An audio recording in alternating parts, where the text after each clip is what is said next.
Administrative tribunal act 1985।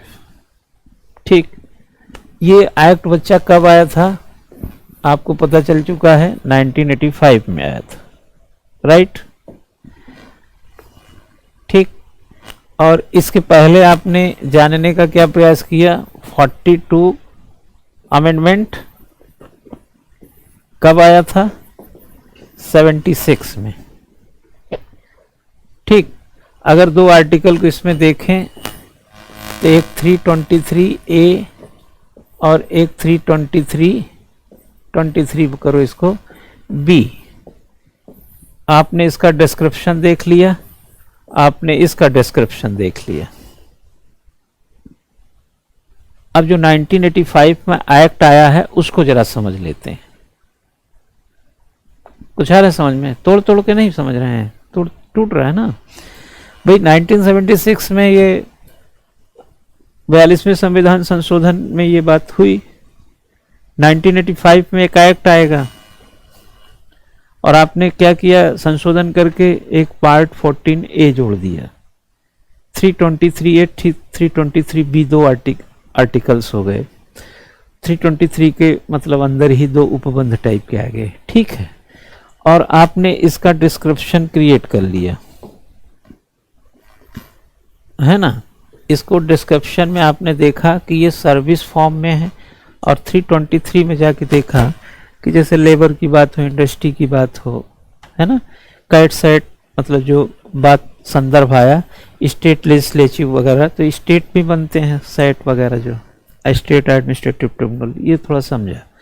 अब इस act को अगर हम लोग थोड़ा समझ लें तो एक आइडिया और बिल्ड हो सकता है कि इसके पीछे की जो एक और बढ़िया फिलॉसफी क्या है। तो एक लाइन लिखेंगे, आर्टिकल या in related to article 323A,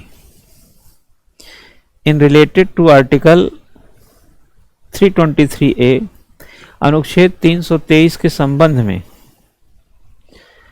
the comma लगाई, the parliament enacted the administrative tribunal in 1985। ठीक है, the parliament enacted the administrative tribunal act in 1985। संसद ने 1985 में प्रशासनिक न्यायाधिकरण अधिनियम बनाया, ठीक है, विच एम्पावर्स, लिखो which empowers the central government to establish the central administrative tribunal and state level, है ना, स्टेट लेवल पे स्टेट एडमिनिस्ट्रेटिव ट्रिब्यूनल, जो केंद्र सरकार को केंद्रीय प्रशासनिक न्यायाधिकरण, इसको कैट बोलते हैं, ब्रैकेट में कहीं लिख लो कैट, बार बार ट्रिब्यूनल सेंट्रल एडमिनिस्ट्रेटिव मत लिखो। और राज्य स्तरीय क्या हो जाएगा, स्टेट लेवल पे स्टेट एडमिनिस्ट्रेटिव ट्रिब्यूनल स्थापित करने का अधिकार देता है, और इसको सैट बोलेंगे। वो कैट है तो ये सैट है, SAT, ठीक है। This act opened a new chapter in the sphere of providing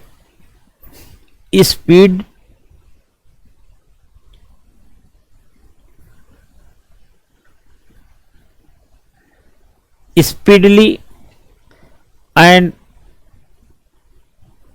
inexpensive justice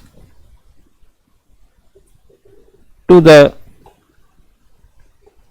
aggrieved public servants, aggrieved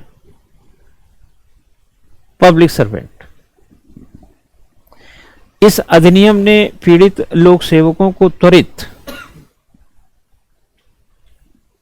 और सस्ता न्याय प्रदान करने के लिए एक नया अध्याय खोल दिया। एक नया अध्याय खोल दिया। तो अभी तक जो ये वाली जो जानकारी थी, ये जानकारी क्या हो गई बच्चा, ये जानकारी हो गई कॉन्स्टिट्यूशनल और लीगल ट्रिब्यूनल्स को लेकर के क्या बात आपको समझनी थी।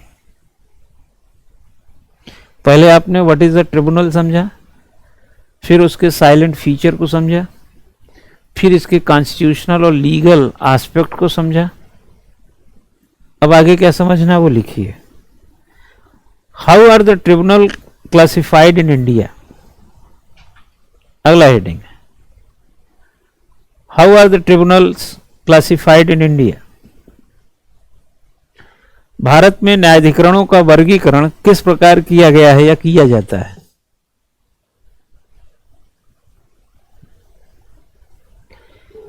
अभी तक ये 2-3 मोमेंट जो हैं इसके समझ में आ गए हैं ना?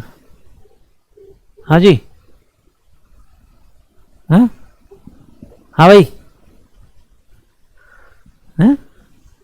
लिखो, पहले इसमें लिखो, the tribunal in India are broadly classified as follows.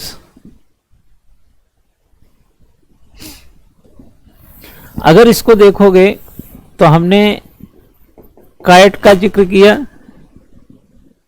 ठीक है। हम यहां पे 3 स्टेप की बात करेंगे, CAT, SAT, JAT. What do mean JAT? Joint administrative tribunal.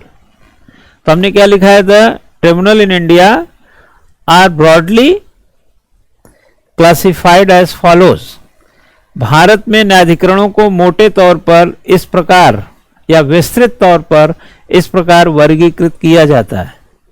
सबसे पहले हेडिंग बनाओ, अब इसके बाद एडमिनिस्ट्रेटिव ट्रिब्यूनल्स, और उसके बाद बनाओ एडमिनिस्ट्रेटिव ट्रिब्यूनल्स कर देना। एडमिनिस्ट्रेटिव ट्रिब्यूनल्स में 3 ट्रिब्यूनल्स बताएंगे, कौन कौन से? हाँ चला, कौन कौन कौन से बताएंगे? Cat, SAT, jet.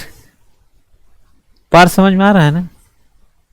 लिखो एडमिनिस्ट्रेटिव ट्रिब्यूनल्स, हेडिंग डाल के पहला लिखो सेंट्रल एडमिनिस्ट्रेटिव ट्रिब्यूनल, ब्रैकेट में लिखो कैट।